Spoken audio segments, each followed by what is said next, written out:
Hey, I'm Red. It's time to rank every single FPS weapon in Star Citizen, starting at the top in the S tier, all the way down to the F tier, with the best weapons on each tier going from left to right, from PvE to PvP, pistols to rocket launchers. It's time to get controversial. The first weapon we're going over is the Arclight laser pistol. With 30 round batteries, multiple fire modes, plenty of attachment options, and no damage drop off at range. Even though it doesn't pack as much as a punch as some of the other pistols, its ammo count and rate of fire will give you far more chances to hit those follow-up shots, and take down multiple targets. Just keep in mind that some laser weapon shots might get stopped by shields, so if you or your target are close to a running ship, there's a good chance those shots won't go through and hit their target. It's a really great pistol, but it's not quite S tier, so the Arclight is going at the end of the A tier. Now, onto the P8 SC Ballistic Submachine Gun. With flat recoil, full/burst fire modes, and a high rate of fire, it's a quick-moving SMG. Just like the Arclight, it doesn't do a ton of damage per bullet, but it does have plenty of ammo with 40-round magazines. And ballistic weapons obviously don't suffer as much from the shield blocking problem that I mentioned, but compared to other SMGs, it really starts to fall behind. It's not the worst, but it's definitely not the best. So the P8 SC misses out on B tier, instead sitting at the top of C tier.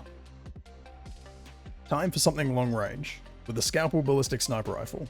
A super unique double barrel sniper rifle with a burst fire mode, allowing it to fire 2 bullets for every trigger pull, and coming stock with one of the better 8x scopes available. With an effective range of 120 meters, but easily able to hit shots over a kilometer. Though it's unable to run a suppressor like most other long range weapons, which can put you in a more vulnerable position for every shot you take. But the Scalpel is still a good weapon and gets to go near the top of the B tier. So, the Yubarev energy pistol, the only pistol that can actually injure its user. By arcing its electrical rounds across multiple conductive targets, it sure is something. With a 10 round battery, questionable accuracy, and stopping power that feels second to the toy pistol when being used against a player, it's not exactly the go-to for most. It's not unusable, but there are countless other weapons I'd rather have on hand. Even though it comes in some fun and interesting colors, those skins aren't going to save you in a fight. Honestly, I'd rather have a knife than a Yubarev, so it has to sit at the bottom of the F tier. On a more positive note, the F55 Ballistic Light Machine Gun has come to save the day. With an insane fire rate of 1,200 rounds per minute, and a drum mag holding 150 rounds, this is an absolute beast of a weapon.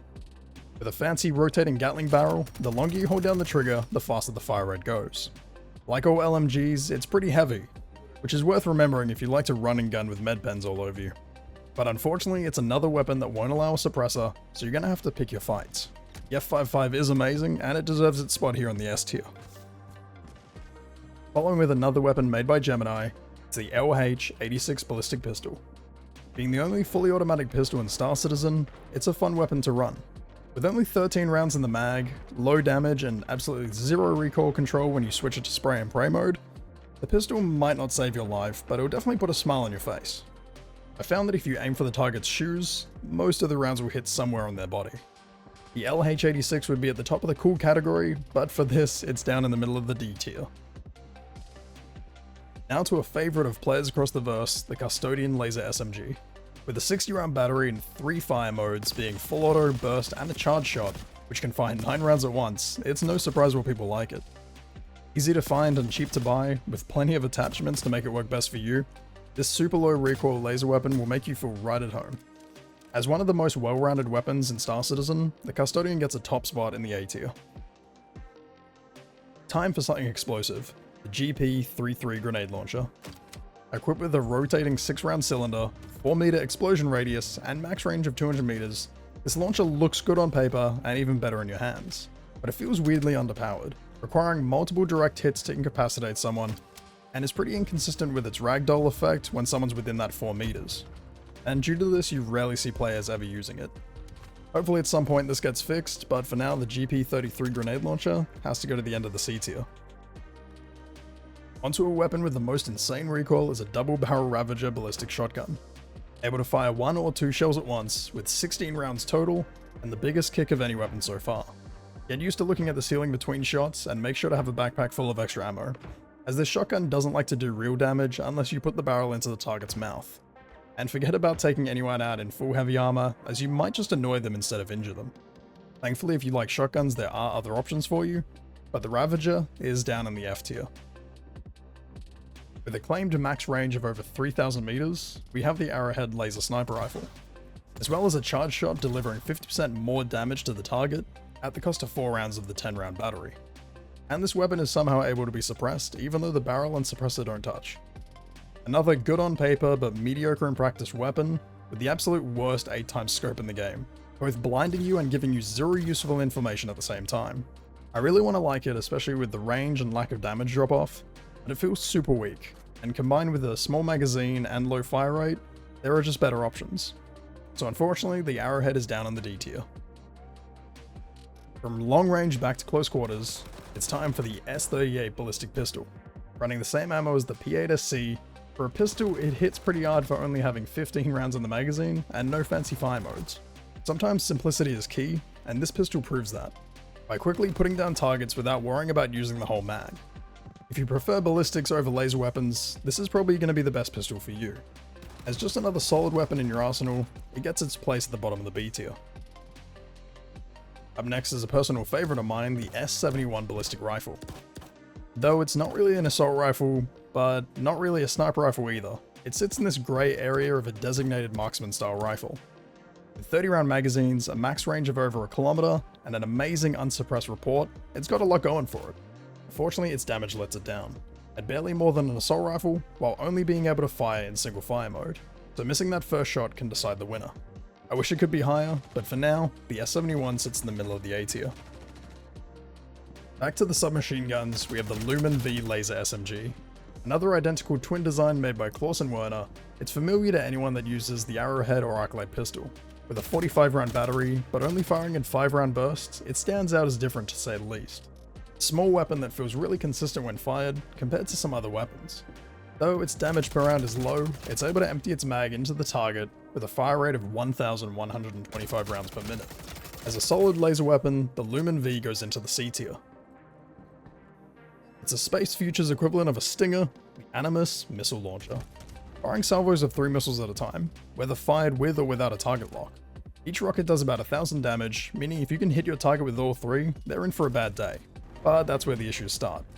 Although the lock-on works correctly, the missiles currently have a mind of their own, flying above and below targets randomly even if you don't move between shots. Plus, with the system alerting the pilot when you lock onto them, it's not ideal. In its current state, the Animus Launcher goes down to the D tier. As the only revolver in Star Citizen, the Coda ballistic pistol has a lot to prove. Packing 6 50 caliber short rounds in the cylinder with the highest effective range of any sidearm at 100 meters. Though it suffers from high recoil and a low ammo count, in the right hands it can be deadly. Try putting a 3x optic on it and doing some semi-sniping with your new hand cannon. It's undoubtedly a good option, putting it in the B tier.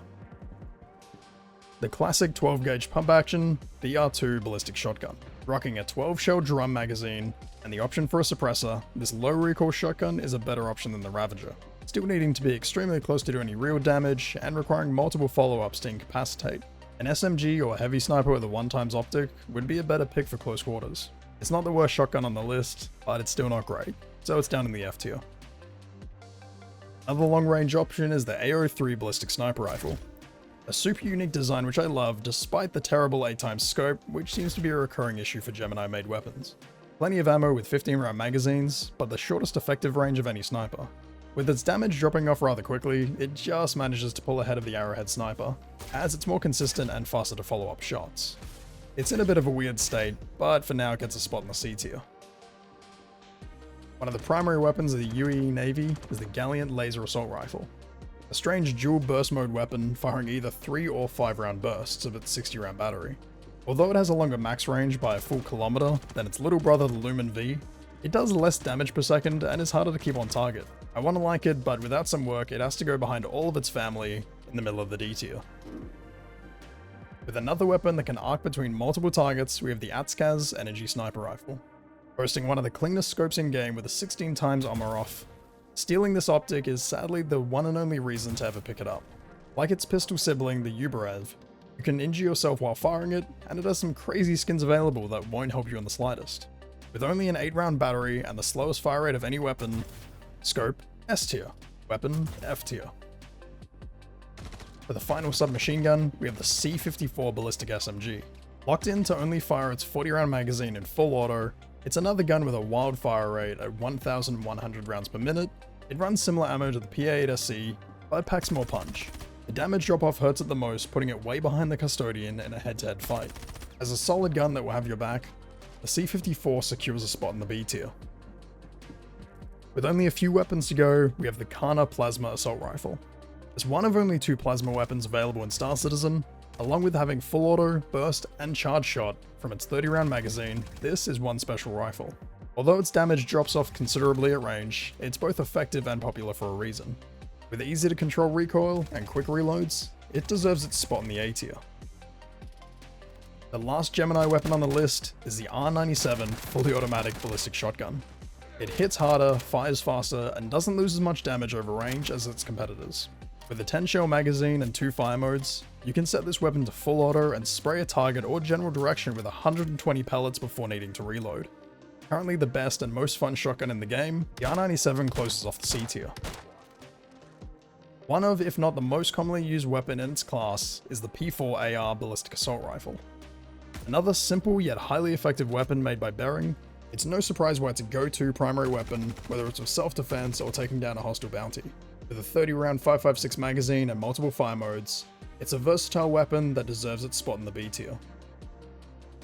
The Demeco laser light machine gun is up. With a tried and true design that can't be mistaken for anything other than an Arrowhead or Gallant sibling, this is the only laser LMG in the game. With a 100 round magazine and flame max range of over 2,000 meters, it's nothing to sneeze at. What mostly holds it back is its strange recoil pattern and fact that laser weapons don't hit as hard as ballistics in most encounters. Despite the damage not dropping off at range, most fights happen at less than 100 meters. It's a great LMG and it locks down the last spot in the A tier. Another 50 caliber short pistol as we get close to the end with the Salvo Frag ballistic pistol. The only weapon brought to us by Headeby Gunworks, it sure is an interesting design and can't be confused for any other weapon. With a single fire long range or charged close range shot, it allows you to decide exactly how you want to engage your target. Although it hits like a truck, its accuracy, recoil, and completely misaligned iron sights lose it a lot of points, leaving the Salvo Frag pistol finishing up the D tier. The last CQC weapon to go is the Devastator Plasma Shotgun, the second of 2 plasma weapons in Star Citizen, and comes with a unique charge shot from its 20 round magazine. It hits super hard if you're close. Once you're even 10 meters away, the damage falls off a cliff, leaving the user similarly vulnerable between shots, just like the other shotguns. Charging up shots to make it do enough damage just means you can't react as quickly and will be on the back foot against another player. It's a cool weapon, but it only tops off the F tier. Now it's finally time to put the top 3 weapons in Star Citizen where they belong. Starting off with the only weapon more dangerous than a ship is the Scourge Ballistic Railgun, an insane 20mm projectile launcher able to full death some ships with a single hit. A max range of 10 kilometers if you can even see your target at that point, as well as a 5 round magazine and barely any projectile drop. It was always going to be high on the list. The railgun gets 3rd place. One way or another, this weapon was always going to end up in the S tier. It's the P6LR Ballistic Sniper Rifle. As the only 50 caliber sniper in game, it's a beast. With 8 round magazines, a max range of nearly 2 kilometers, and arguably the best sniper scope available, being the 16x EE16. Not only does this scope range find for you, it can even set your 0 to the exact range you need, not just the nearest 100. Whether you run it with a 1x sight or the 16x scope, you can make this gun work for you in any situation. P6LR gets a well-deserved 2nd place in the list. And the very last weapon to finish off this list, the FS9 Ballistic LMG. With a 75 round drum mag, next to no recoil, great damage per round, and being the only ballistic light machine gun to allow a suppressor, this weapon can be used for every mission, whether you're solo or in a team. You'll see most players running around stations with an FS9 combo on their back, 1 FS9 and 1 specialized weapon like a sniper or explosive. And as a bonus, they're super easy to find in bunkers or on any hostile NPCs around the verse. The FS9 takes 1st place for the best PvP and PvE weapon in Star Citizen. Let me know which weapon you'd put in first and which in last. And remember to share this video with a friend of yours who never brings enough ammo for the mission. Thanks for watching.